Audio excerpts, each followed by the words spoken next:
Welcome friends to my channel. Today we will learn how to reduce SOP expression from a K-map. In my previous video I have taught you guys that how to reduce POS expression, but in this video we will learn how to reduce SOP expressions from a K-map. Okay.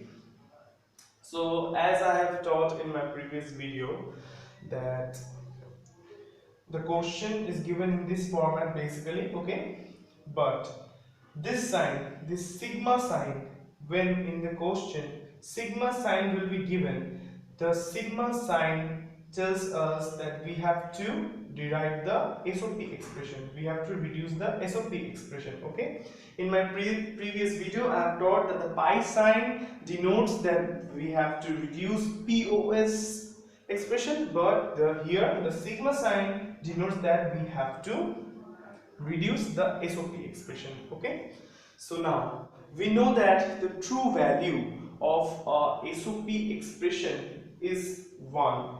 It means that 0 is a complement for SOP expressions. Okay, so in my previous video I taught how to draw the grid and how to number them. Okay, in my previous video I have taught. If you don't know how to number them, please check my previous video. Okay, so now since we have to reduce SOP expression, SOP expression means sum of product, and we also know that for an SOP expression 1 is the true value and 0 is the false value. That is 0 is always complement. So when we are writing the SOP expression, the SOP values for each of the small squares, we must write for this the value of this square is 0 0, so we will write A complement B complement, because for an SOP expression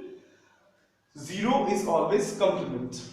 Okay, likewise the next one we will write A complement B, since here it is 0 and 1. Okay, so in the next line we will write AB and then AB complement. Okay, similarly we will fill this one too, C complement D complement. Okay, then C complement D, then CD, then CD complement. Okay, now we will put 1 in the indexes mentioned in the question. Okay, so what are the indexes mentioned here? 0, so we are putting 1 in the 0 house or the 0 index. 0, 1, 2, 3, 5, 6, 7, 8, 9, 10, 11 and 14. Okay, now remember, for an SOP expression you must put 1 in the given indexes, whereas for POS expression, you watch my previous video, I have told that we have to write 0 in the mentioned indexes. Okay, now it's time for the grouping.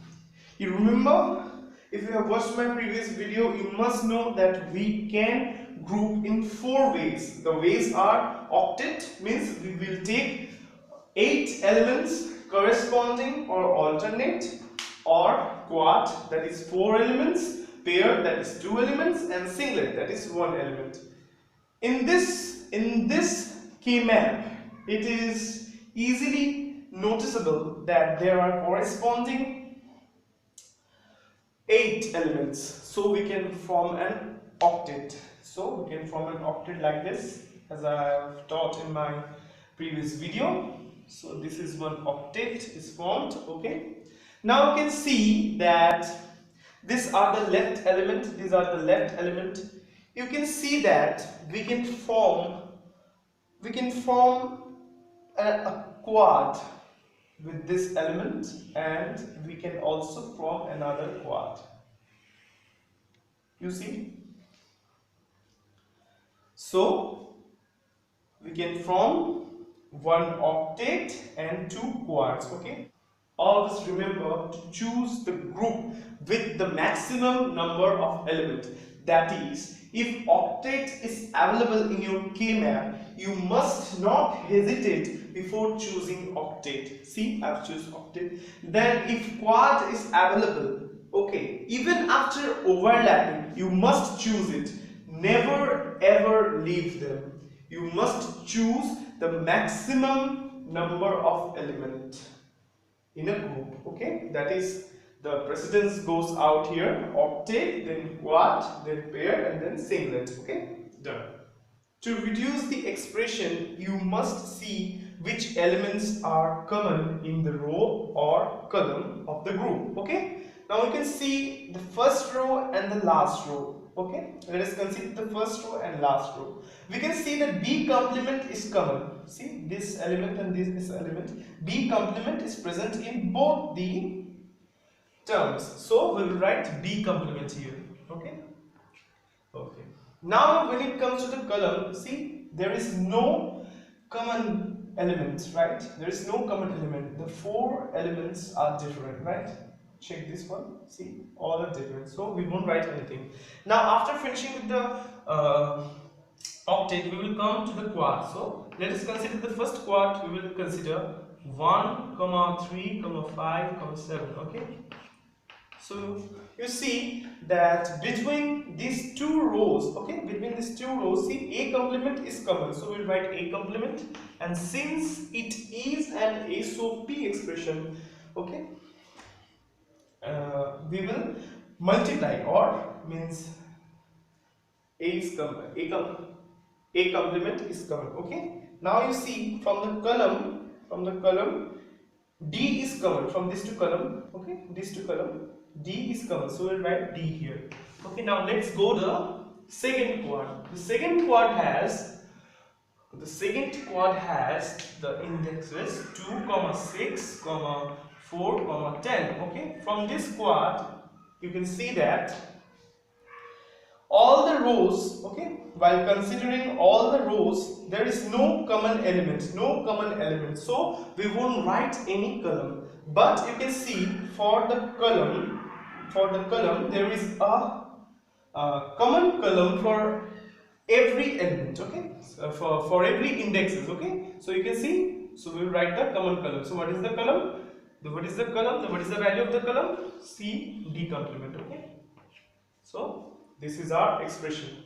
Now we will finalize the expression. Okay, so our final expression becomes, since it is a sum of products, okay, so we'll write B complement sum of product plus A complement B plus C D complement. So this is our final expression. Okay. Now they will ask you to draw its logic gate diagram, and I hope that you have done it in class 11. So I'm pretty sure that you guys can do it. Still, if you think that you have any doubt, you can contact me. Okay? Thank you.